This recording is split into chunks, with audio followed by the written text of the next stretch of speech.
because of, what you've done in the past, you get those comparisons. And like you say, you definitely gotta own it. You already have a reputation, per se. You've touched the activist side of your music, spitting the facts. You've gone to being more personal, making yourself vulnerable to your people. Drawn is Beautiful. Set to release August 1st. Yep. August 1st. How's that coming along? Once again, the inspiration behind that. What route are you taking with this one? That's dude, honestly, man, that album is that's my everything right now, man. You know what I'm saying? My whole life revolves around that album right now. I stopped organizing, you know what I'm saying? Just to finish the album. The music is done, the music is done.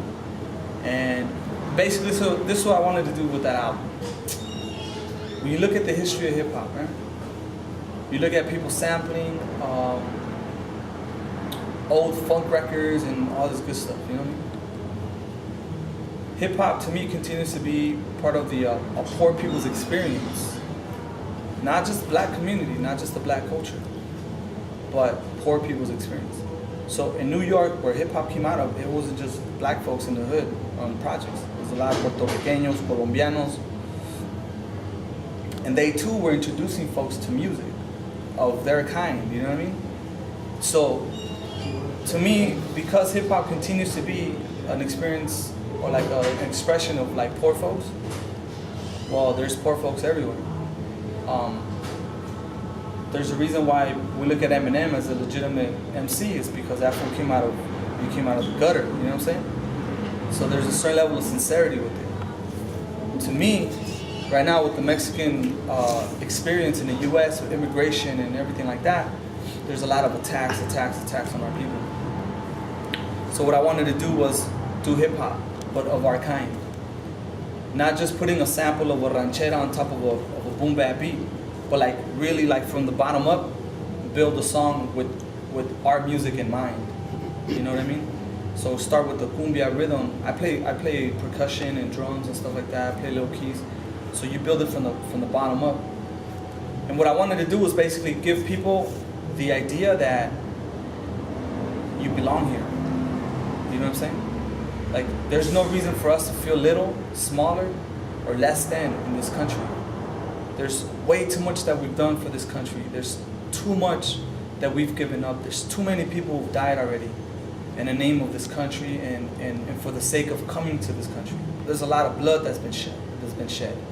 There's a lot of people, our own brothers and sisters, young ones, even people who are caught up or locked up, part of the system. It's all part of a history of resistance, a history of oppression that has happened to our people. And so we've talked about that a lot. But now it's the time to just say look, forget about don't forget about it, but just, we're not even gonna touch on the fucking history. Just look at yourself and know that you belong here, fool. Be assertive about and be confident about the fact that you're brown and you're beautiful. There's nothing better than a person taking ownership of who the fuck they are. So I took it to that level. So I said, fuck it then. So we're gonna take cumbia.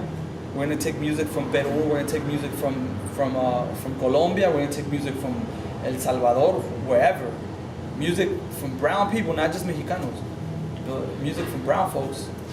Implement that into the album, and represent our people in that way, and simply call it fucking Brown is Beautiful, because we are. I don't need to be anything else in order for the mainstream media to accept who I am, for the hip hop community to accept who I am. I've been who the fuck I am. I've been talking about the same politics, and they've been accepting. So all I'm saying is now we got to do that with everything. You know what I'm saying? Everybody just gotta rock a shirt that says fucking Brown's Beautiful. If you don't like it, fuck you. You know what I'm saying? As simple as that. Speak Spanish wherever the fuck you want, fucking dress the way we dress, anywhere you are. And if they don't like it, it's all good. The majority of one of the biggest reasons why Obama won presidency, the black president won president, is because of Latino vote. Though I don't really believe in voting, I know that it was the majority of the Latinos voted for Obama. And that's the reason why he won office. So if you don't feel like you have any power in this country, basically what you're doing is you're denying yourself of the reality again. You're doing a really good job of avoiding the basic truth, the basic reality. So we're at a point, homie, where we just gotta be like, you know, like do this shit right here, just lay back and just be like, oh, brown is beautiful. Okay, yeah, my pedo. I was on a wake up show speaking Spanish and shit. You know? They didn't put me on a fucking, oh, never mind, fool, you're a Latin rapper. No. I was like, this hip hop shit, fool. Put a fucking beat on, do Spanish, do English. Ahí está, igual, boom. Now what, fool? Like, next, let's move on, you know what I mean? And they took it as that. They took it as like, that's fucking dope. That's what hip hop is. People who speak the truth, talk about the reality, and represent themselves as who they are.